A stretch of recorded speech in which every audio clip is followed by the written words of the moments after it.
चैतन्यमनविष्टं स्थापितं येन भूतले स्वयं पदं ददाति सपदन्ति वन्देऽहं श्रीयुतपदकमलं श्रीगुरुं वैष्णवंशं श्रीरूपं साग्रजातं सहगणो रघुनाथं तं सजीवं साद्वैतं परिजनसहितं श्रीकृष्णचैतन्यदेवं श्रीराधाकृष्णपादान सहगण ललिता श्रीविशाखान्विताश्च नमायं विष्णुपादाय कृष्णपृष्ठाय भूतले श्रीमते भक्तिवेदान्तस्वामिने नामिने नमस्ते सरस्वती देवी गौरवाणी प्रचारिणे निर्विशेषशून्यवादी पश्यतो विश्वकारिणे हे कृष्ण करुणा सिंधु दीनबन्धु जगत्पते गोपेश गोपिकाकान्त राधाकान्त नमस्ते तप्त कांचन गौरांगी राधे वृंदावनेश्वरी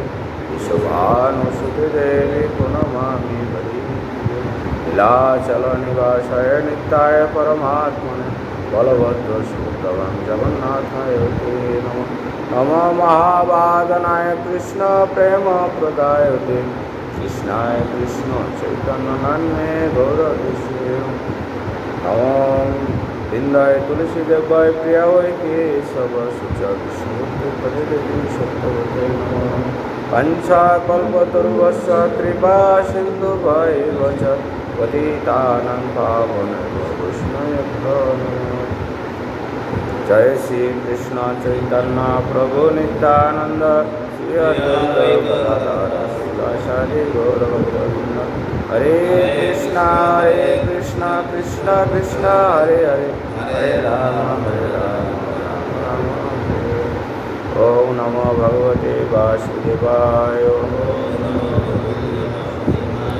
ओम नमो भगवते वासुदेवाय ओम नमो भगवते वासुदेवाय नारायणमस्कृतं नरस्यैव नरोत्तमं देवीं सरस्वतीं व्यासं ततो जयश्रीराय नष्टप्राय शिवभक्तिसिद्धां भागवत सेवाय भागवतं নময়ং বিষ্ণুপাদায় কৃষ্ণবিষ্ণুপাদায় শ্রীমতে জয়প্রদাসাম নমাচার্যপাদায় তাই যুগপুরায় কথা জয় জয় পতি পাবন শ্রী শ্রী গুরু মহারাজ কি সৃষ্টির প্রকরণ অধ্যায় অর্থাৎ দ্বিতীয় স্কন্ধের চতুর্থ অধ্যায়ের আজকে 12তম শ্লোক। আগের দিন 11তম শ্লোকে আলোচনা হয়েছে, তো আজকে 12তম শ্লোক আলোচনা হবে। শ্রী শুক উবাচ নম পরস্মৈ পুরুষায় ভূয়সে সদুদ্ভবস্থান নিরলধলীলায়া বিহিত শক্তি প্রিয়ায় দেহিনা মতর ভাবন উপলক্ষ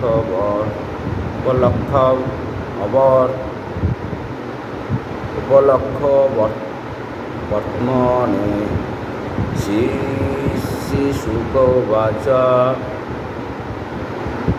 নম পরস্মৈ পুরুষায় ভূয়সে সদুদ্ভবস্থান নিরধলীলায়া গৃহীতা শক্তিতয়ার দেহিনাম অন্তর্ভয় উপলক্ষে বর্তনে নম পরস্মৈ পুরুষায় ভূয়সে সদুদ্ভবস্থান নিরধলীলায়া গৃহীতা শক্তি ধৃতায় দেহি নাম অন্তর্ভয় উপলক্ষ বর্তনে। শ্রী শুক উবাচ, শ্রী সুখদেব গোস্বামী বললেন, নমস্কার পরস্মৈ পরম পুরুষায় ভগবানকে, ভূয়সে পরম পূর্ণকে,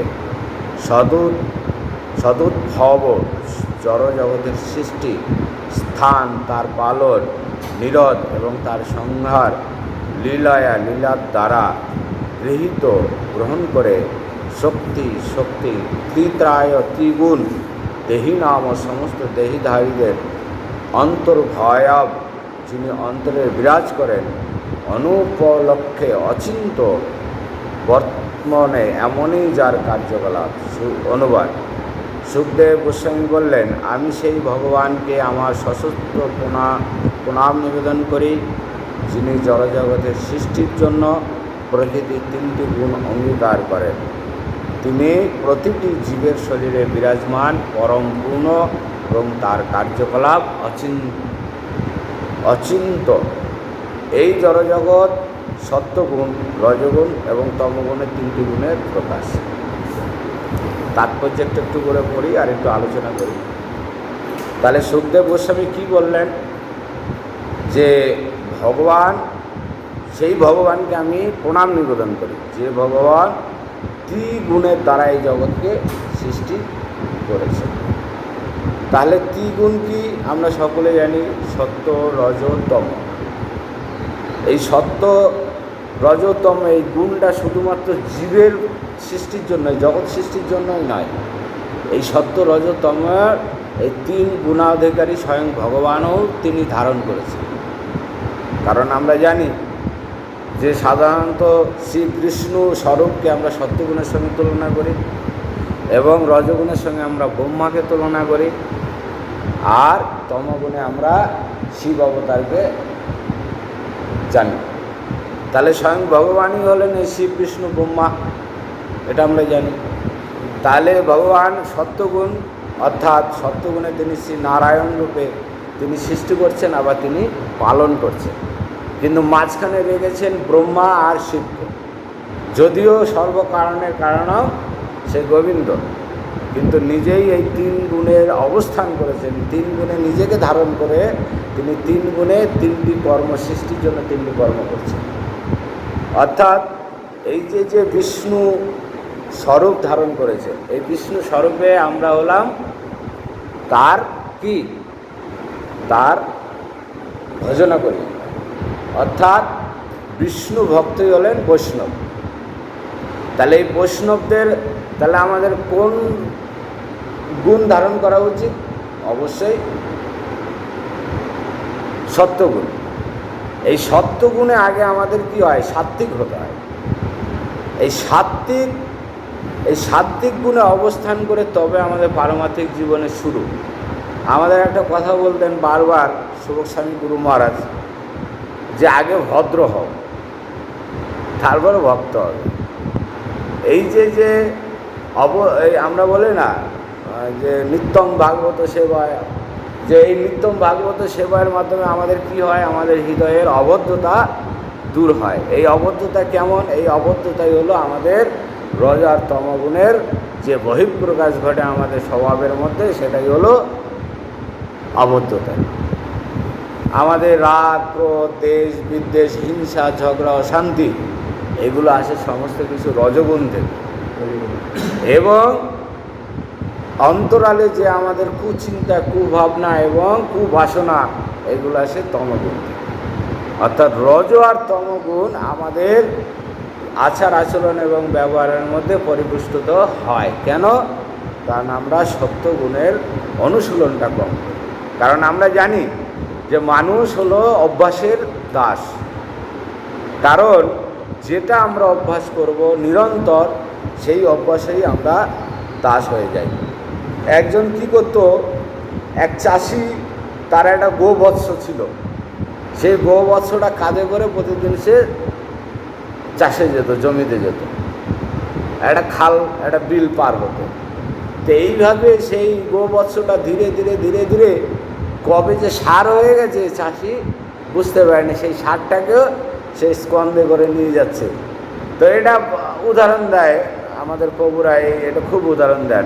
অর্থাৎ সে সার তো আর সেই গোবৎস নয়, সার একটা বিশাল সার, কিন্তু সেই চাষি যে স্কন্ধ করে নিয়ে যেত, সে উপলব্ধি করতে পারছে না যে এটা সার হয়ে গেছে। কেননা তার নিত্য অভ্যাস তাকে এমন শক্তিশালী করে দিয়েছে যে সে সারটাকে অনায়াসে সে গোবৎসের মতো স্কন্ধে করে নিয়ে গেছে।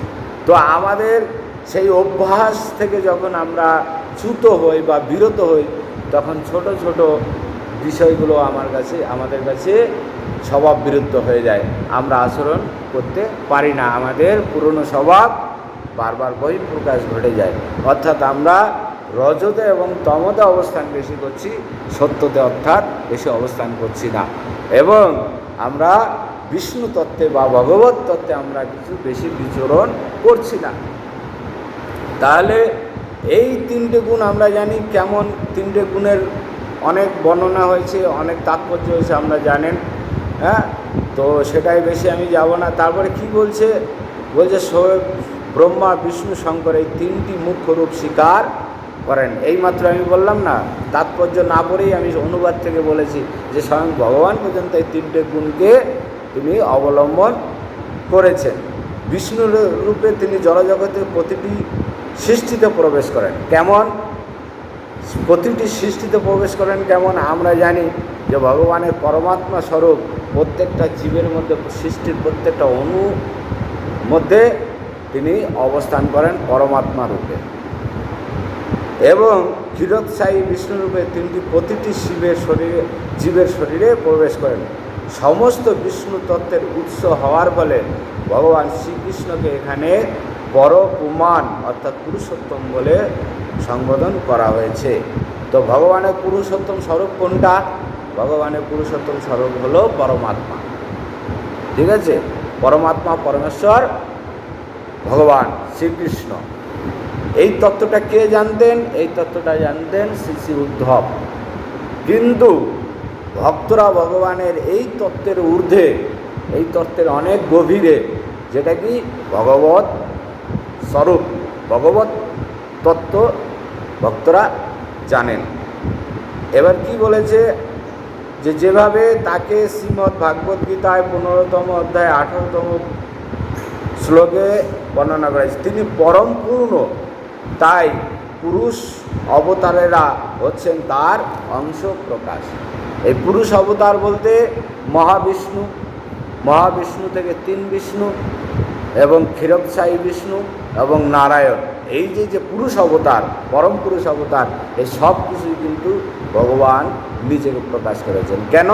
কারণ তিনি সৃষ্টির প্রয়োজনে যেখানে যা প্রয়োজন হয় তিনি নিজেকে সেভাবে প্রকাশ করেন। এবং এই সৃষ্টির উদ্ধার, ধর্মস্থাপন এবং সাধুদের তিনি পরিত্রাণ করার জন্য যা কিছু প্রয়োজন হয় তাই স্বরূপ ধারণ করেন। আমরা জানি ভগবান তিনি পরমসত্য পুরুষ হওয়া সত্ত্বেও তিনি একটা মৎস্য স্বরূপ ধারণ করেছিলেন মৎস্য অবতারে।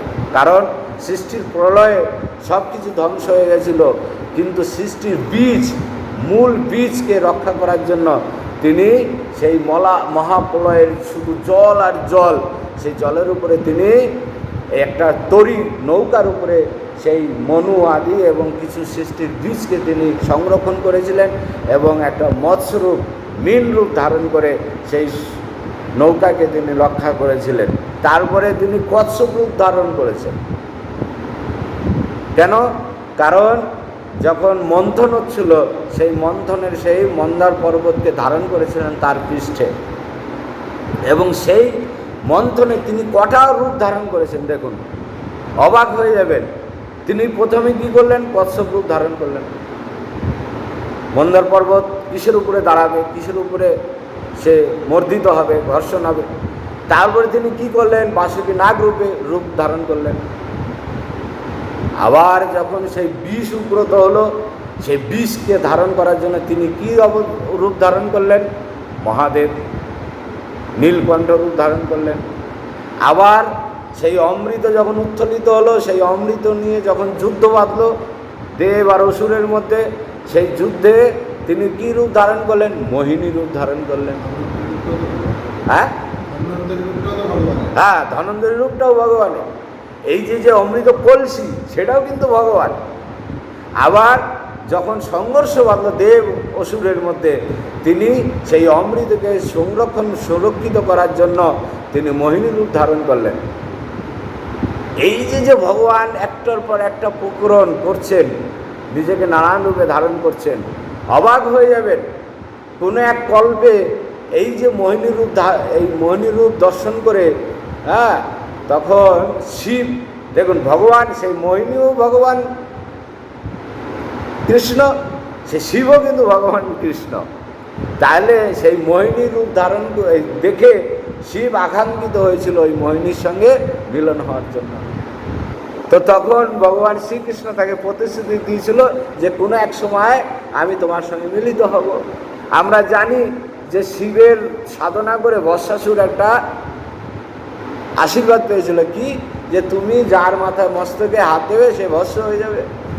তাহলে শিব তাকে আশীর্বাদ করলেন। সেই ভস্মাসুর অসুর স্বভাব, তো অসুর বলছে যার পাতে খায় সেই পাতেই ফুটো করে, অসুরদের স্বভাব। তা বলছে যে ঠিক আছে, এই বরটা তুমি ঠিকঠাক দিলে কিনা, আমি তোমার মস্তকে হাত দিয়ে আমি পরীক্ষা করতে চাই। তখন শিবকে বাঁচানোর জন্য সেই মোহিনী আবার ফিরে এলেন।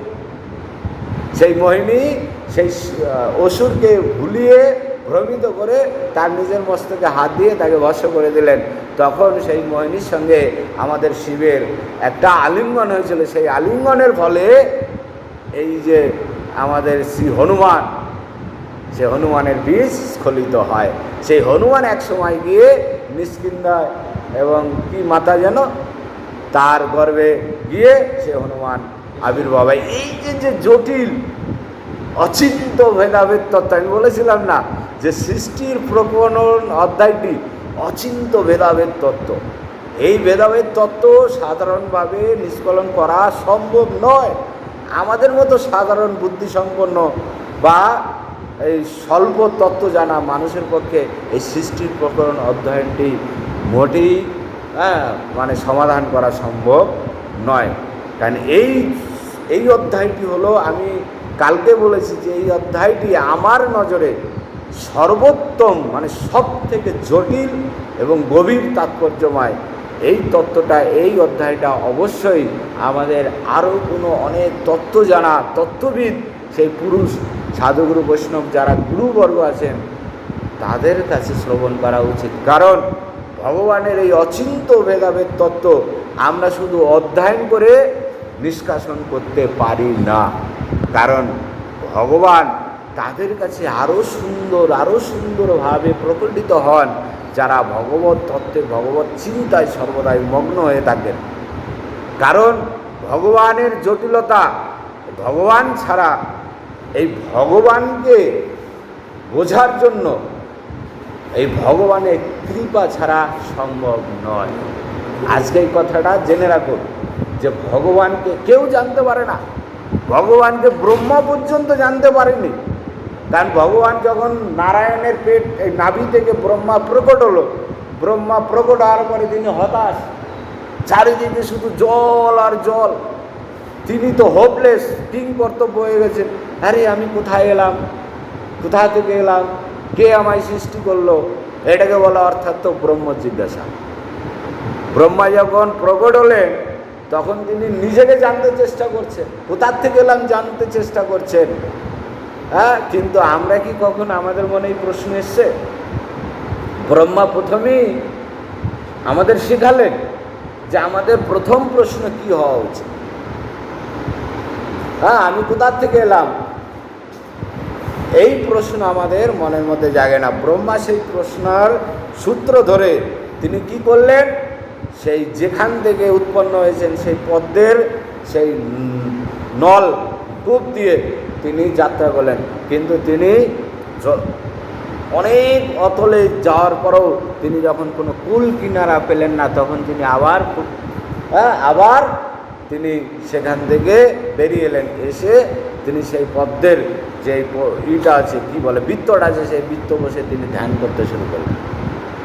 ধ্যান করে ভগবান কৃপাপূর্বক তিনি তাকে জানালেন, তিনি তার অন্তরে প্রকটিত হলেন এবং জানালেন যে তুমি কে, কোথা থেকে এসো, তোমার কর্তব্য কী। তিনি তাকে বেদ জ্ঞান দিলেন এবং তিনি তার এই জগৎ সৃষ্টির জন্য তিনি তাকে আশীর্বাদ কৃপা করলেন। অর্থাৎ এটা মনে রাখবেন যে স্বয়ং ব্রহ্মা পর্যন্ত যাকে জানতে পারলেন না নিজের চেষ্টায়, তাকে আমরা কি করে জানব? যতক্ষণ ভগবান কৃপা না করেন। তাহলে এই কৃপাটা কখন করেন? এই কৃপা কথার অর্থ কি? কৃপা কথার অর্থ হলো করে পাওয়া। অর্থাৎ আপনি যখন করবেন, কি করবেন? আপনি যখন প্রয়াস করবেন, যখন প্রয়াস করবেন তখন আপনার এই তৃষ্ণা থেকে, হ্যাঁ, আপনার চেষ্টা থেকে তখন ভগবান আপনাকে কৃপা করবেন। তাহলে আমাদের সেই চেষ্টায় আমাদের কতটা ঐকান্তিক থাকতে হবে। আমাদের সেই ঘাটতির জন্য, চেষ্টার ঘাটতির জন্য আমরা পারি না। আমরা কি করি, যখনই আমাদের ভাগবত ক্লাস হয় বা গীতা ক্লাস হয়, তখন আমরা নানান অছিলায়, নানান অজুহাতে আমরা সেই ব্যস্ত হয়ে যাই, আমরা শ্রবণ করি না। নিজেকে আমরা এতখানি পণ্ডিত ভেবে নিয়েছি যে আমার শ্রবণের প্রয়োজন নেই মনে করি। কিন্তু বিশ্বাস করুন, কলিতে আপনার আমার এত বড় আধ্যাত্মিক শক্তি নেই যে আমরা অধ্যয়ন করে ভগবান তত্ত্বকে জেনে যাব। শ্রবণই একমাত্র জ্ঞান লাভের পন্থা কলিতে। কারণ একটা শব্দের তাৎপর্য কিন্তু একরকম নয়, তাই আমরা সেই শব্দের তাৎপর্য আমরা জেনে যাব। তাই আমাদের উচিত যে আমাদের প্রত্যেকে যখনই যা ভাগবত ক্লাস হয় তখন আমাদের শ্রবণ করা উচিত। যদি সেরকম সেবায় খুব বাধ্যবাধকতা না থাকে। আমি যেমন খুব বেশি আমার অধ্যয়ন জ্ঞান নেই, আমার বেশিরভাগই হলো শ্রবণ জ্ঞান। আমি যখন আশ্রম জীবনে ছিলাম অল্প বয়সে, তখন আমি একটা ক্লাস মিস দিতাম না। গায়ে যদি জ্বর থাকতো, শরীর খারাপ থাকতো, তথাপি আমি কিন্তু শ্রবণ করার চেষ্টা করতাম। কারণ আমি বুঝেছিলাম যে আমার অধ্যয়ন স্মৃতিশক্তি বিশেষ নেই। যদি আমি ঐকান্তিকভাবে শ্রবণ করি, তাহলে সেই শ্রবণ যদি আমার অন্তরে আমি একটুখানি উপলব্ধি করতে পারি, সেই উপলব্ধি থেকে আমি আগামী দিন একটু অগ্রসর হতে পারি। তাই ব্রহ্মা কি করলেন? ব্রহ্মাকে তিনি স্বয়ং ভগবান সেই বেদ শ্রুতি জ্ঞান তিনি দান করলেন। সেই শ্রুতি জ্ঞান পরম্পরা ধারায় এসে আজকে প্রভুপাদের গ্রন্থরূপ ধারণ করেছে। অর্থাৎ এই জ্ঞান আমাদের ওই প্রভুপাদ শুধু অক্ষরে অনুবাদ করেননি, তাই যথাযথ, অর্থাৎ অ্যাজ ইট ইজ, অর্থাৎ যথাযথ কি সেই ভগবত জ্ঞান, সেই ব্রহ্মার থেকে যে পরম্পরা ধারায় আজকে যে এই প্রকট হয়েছে গ্রন্থরূপে, সেই পরম্পরা ধারায় জ্ঞান এসছে। তাহলে কি বলছে? যে ভক্তিযোগই হচ্ছে একমাত্র পন্থা যার মাধ্যমে তাকে জানা যায়। তাহলে ধ্যানের মাধ্যমে, যোগের মাধ্যমে, কোনো কিছুর মাধ্যমে ভগবানকে সম্পূর্ণ জানা যায় না। তাই তো যারা ব্রহ্মের সাধনা করে তাদের জানাটা অত্যন্ত সীমিত।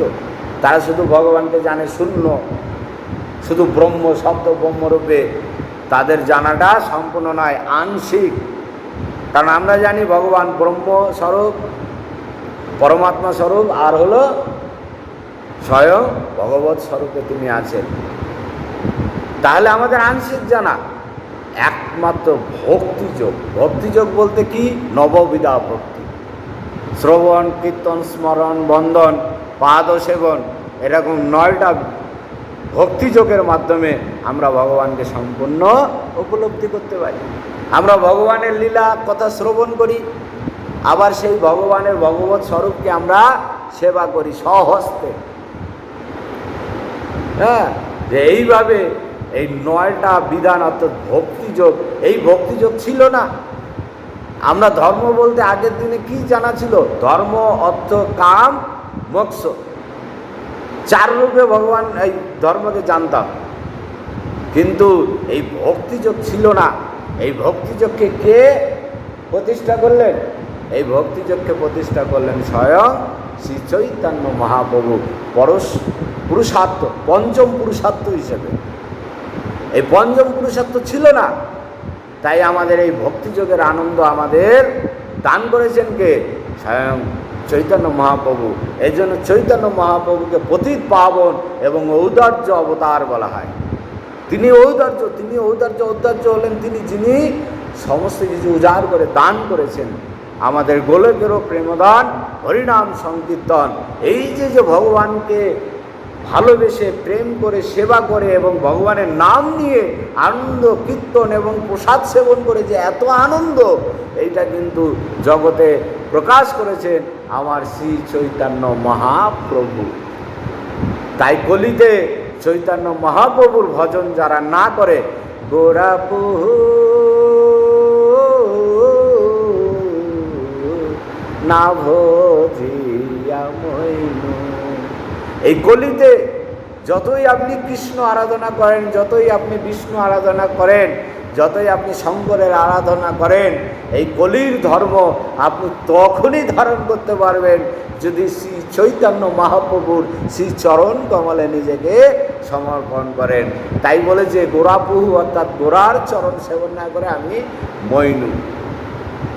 তাই এই কলিতে হলেন চৈতন্য মহাপ্রভুই হলেন আমাদের প্রকৃত ভগবান। আমরা বাঙালিরা বুঝলাম না, কিন্তু বিদেশিরা বুঝে গেলেন। নন বেঙ্গলি যারা ভারতের নানান প্রান্তে থাকে তারা বুঝে গেলেন শ্রী চৈতন্য মহাপ্রভু হলেন কলির ভগবান। কিন্তু আমরা বুঝলাম না। আমরা তীর্থে দৌড়াই, আমরা বৃন্দাবনে দৌড়াই, দ্বারকায় দৌড়াই, চতুর্ধামে দৌড়াই, কিন্তু এই আমাদের বঙ্গ পটভূমিতে চৈতন্য মহাপ্রভুর যিনি আবির্ভাব হয়েছেন সেই মায়াপুর নবদ্বীপে আমাদের আগ্রহ কম। শ্রী চৈতন্য মহাপ্রভুর ভজন আমাদের কম। আমরা রাধা মাধব জগন্নাথ সব কীর্তন করি, কিন্তু চৈতন্য মহাপ্রভুর জন্যই যে আমরা এই কীর্তন পেয়েছি, এই ভক্তি সাধনার সুযোগ পেয়েছি, সেই চৈতন্য মহাপ্রভুর স্মরণটা খুব কম আসে। তাই আমাদের উচিত সেই পঞ্চম পুরুষার্থ প্রদানকারী সেই পতিত পাবন ভগবান শ্রী চৈতন্য মহাপ্রভুর গুণকীর্তন করা, তার প্রতি কৃতজ্ঞতা থাকা এবং তাকে সদা সর্বদা আমাদের অন্তরে স্মরণ করা।